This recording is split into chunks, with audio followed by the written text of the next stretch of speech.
tous sur ce nouveau numéro de votre rendez-vous quotidien, l'invité du jour qui reçoit aujourd'hui Dr Hima Maman, il est consultant. Docteur, bonsoir. Bonsoir. Et merci d'avoir accepté notre invitation. Avec Dr Hima, il sera question des enjeux géopolitiques et géostratégiques de l'exploitation pétrolifère dans le monde, formés au cours des années géologiques à partir des matières organiques dans les profondeurs du sous-sol. L'or noir, disons, le pétrole est une ressource naturelle, non renouvelable, et de ce fait, il est au centre de divers enjeux convoités. En effet, le pétrole fut à l'origine de la transformation de notre mode de vie au millénaire précédent, mais aussi au centre de nombreux conflits pour des raisons géopolitiques et géostratégiques.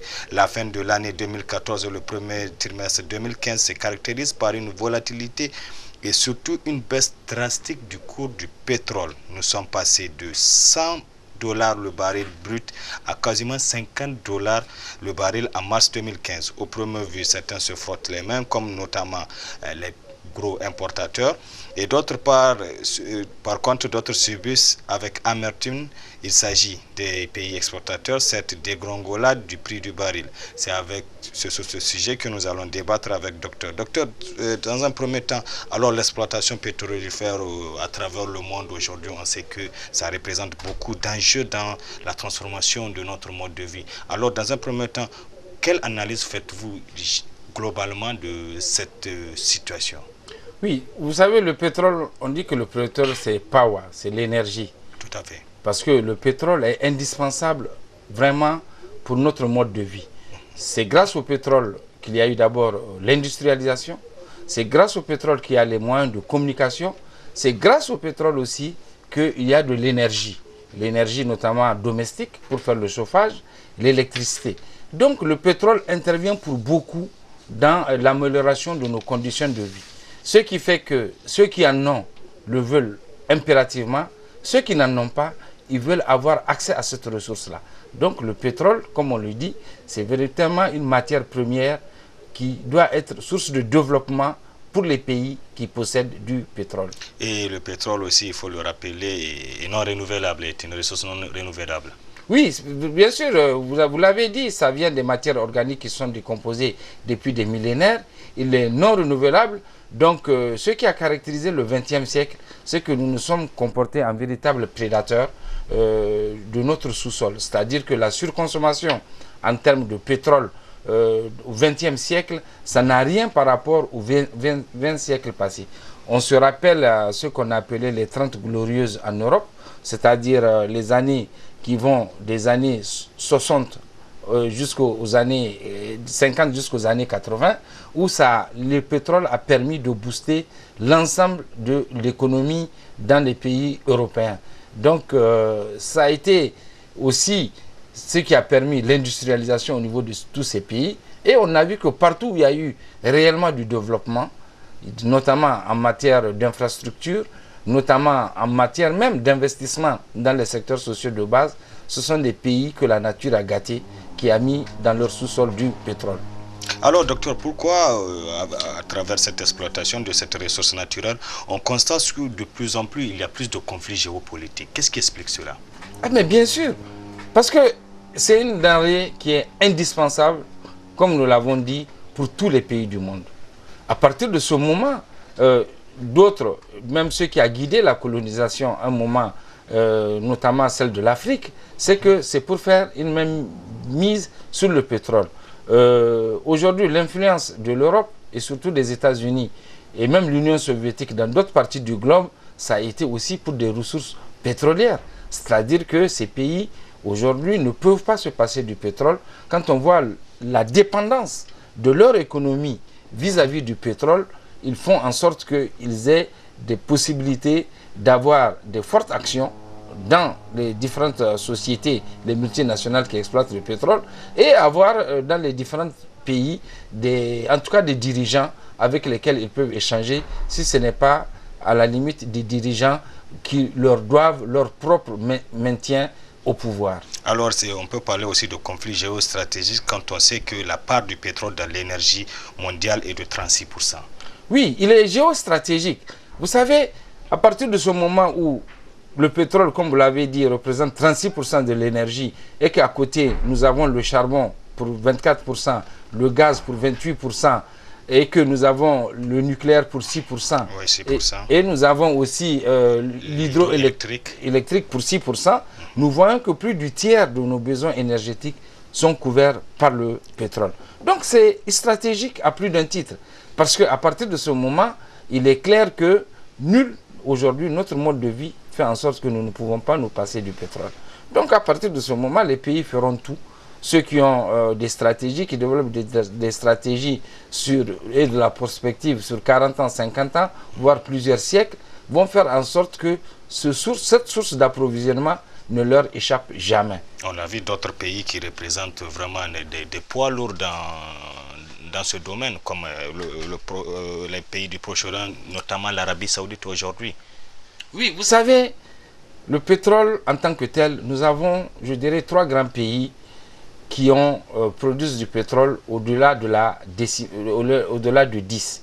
C'est-à-dire qu'aujourd'hui, on pense que la production mondiale est détenue pour 13% par l'Arabie Saoudite, à peu près 12% par la Russie et 10% par les États-Unis d'Amérique.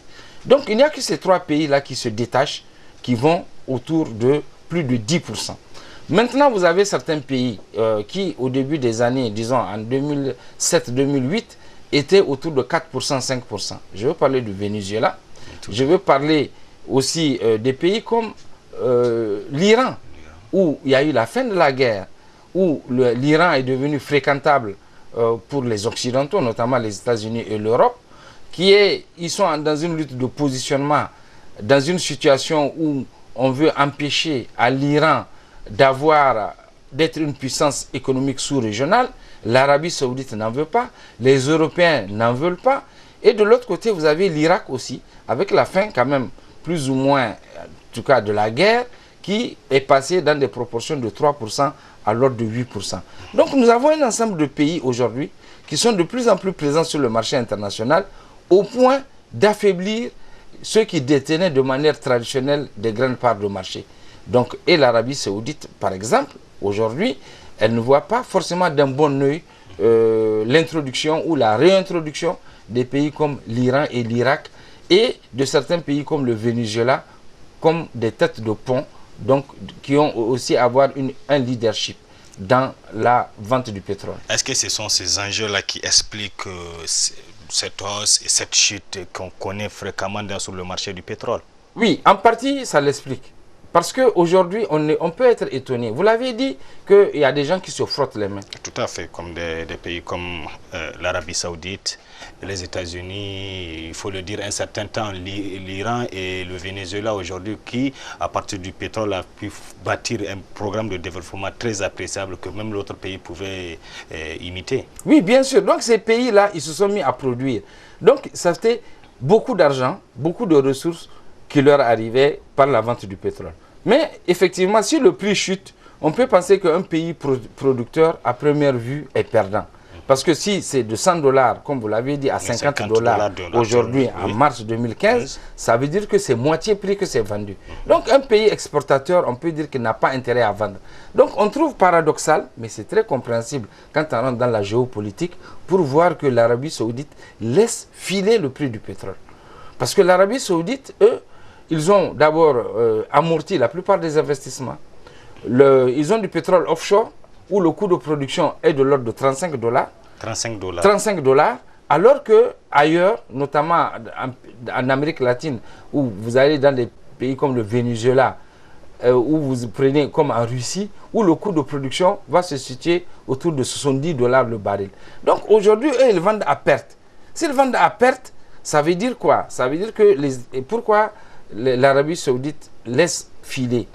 L'Arabie Saoudite laisse filer parce que tout simplement, en laissant les autres gagner des parts de marché, en laissant les États-Unis qui ont réorienté leur production de pétrole vers le pétrole de schiste, parce que le pétrole de schiste qu'on extrait à partir de l'argile, qui a pris des proportions, oui, qui a ramené les États-Unis à des proportions de 4% de la production mondiale à 10% de la production mondiale, et que ce pétrole de schiste étant produit autour de 70 $ le baril, eh bien, en maintenant un prix bas, ça veut dire qu'aujourd'hui, on prévoit à peu près 250 000 arrêts de travail aux États-Unis uniquement à cause de la fermeture du pétrole de schiste. Donc, les Saoudiens ils savent très bien ce qu'ils font. Ils veulent laisser filer le prix du pétrole. De toutes les façons, ils ne seront pas perdants. Ils ne sont pas perdants. Ils ne sont pas perdants. À 36 dollars, la situation les arrange. Ça les arrange énormément. Pour forte raison, 100 jusqu'à 100, et aujourd'hui, la situation de 50 dollars le baril. Voilà, ce que les autres pays ne peuvent pas se permettre. Il y a eu un axe qui a voulu se constituer. Un axe qui était composé du Venezuela, de l'Iran et de l'Algérie. Mais finalement, ils n'ont pas eu gain de cause. Voilà, vous avez évoqué l'Afrique et l'Afrique dans tout ça. L'Afrique dans tout ça, vraiment, nous sommes les dindons de la farce. Tout simplement. Parce que c'est avec, en tout cas, une grande joie que nous avons vu que le Nigeria, par exemple, était passé de l'ordre autour de 4% de production de pétrole et que le Nigeria était passé comme la première puissance économique de l'Afrique. Mais aujourd'hui, avec la baisse du brut, aujourd'hui, il y aura des contre-coups, ce que j'appelle le contre-choc pétrolier. Et des pays comme déjà l'Angola, des pays comme déjà aussi le Gabon, ils ont dû réviser leur budget et remettre en cause même des plans de développement structurel qu'ils devaient mettre en place. Donc les nouveaux producteurs comme nous autres, il ne faut même pas en parler. Nous, vraiment, je peux dire que nous comptons pour Epsilon. Parce que moi, j'ai toujours dit que pour le moment, le Niger, je ne le classe pas comme un pays producteur du pétrole pour le moment. Parce que pour moi, je dis simplement que nous vendons 20 000 barils jour. Il faut commencer à parler de pays producteurs de pétrole quand il faut arriver à des échelles de 100 000 barils jour. Le Nigeria sort 2 millions de barils par jour. Donc, entre 20 000, ça veut dire que nous produisons 1000 fois moins par jour que le Nigeria. Ça, donc, vous voyez que c'est en 4 ans, donc il reste beaucoup d'années à faire pour pouvoir arriver à ce seuil. Pour pouvoir arriver à cela, oui. Voilà, docteur, je voudrais qu'on évoque aussi les réserves mondiales en matière de pétrole dans le monde, quand on sait qu'aujourd'hui, beaucoup de pays qui ne sont pas en bonne relation avec certaines puissances sont en train d'être étouffés à travers la chute du prix du pétrole, et où ces pays, on le sait, qui détiennent vraiment un fort pourcentage de ces réserves, notamment le Venezuela qui a 17,8%, l'Arabie Saoudite, qui est aujourd'hui le leader, n'a que 15% de réserves. Alors, comment explique-t-on tous ces ajustements aujourd'hui au niveau des bourses, au niveau du marché international, que certains pays soient dans le collimateur de ces puissances pour qu'ils ne puissent pas bénéficier aujourd'hui de cette manne pétrolifère? Oui, vous savez, pour le cas du Venezuela, ce n'est pas étonnant. Déjà, Hugo Chavez avait pris ses responsabilités. Il avait décidé d'utiliser vraiment le pétrole comme étant une ressource pour le pays et une ressource pour le développement. Donc il avait une vision politique qui faisait qu'il voulait vraiment investir dans l'éducation, la formation, investir dans les secteurs sociaux de base comme la santé, faire des grandes infrastructures pour que vraiment cette manne pétrolière-là puisse bénéficier au maximum aux gens. Maintenant, si on crée des difficultés, et c'est vrai qu'aujourd'hui, le Venezuela est assis sur les plus grandes réserves du monde actuellement détectées. Donc, plus de réserves même que l'Arabie Saoudite.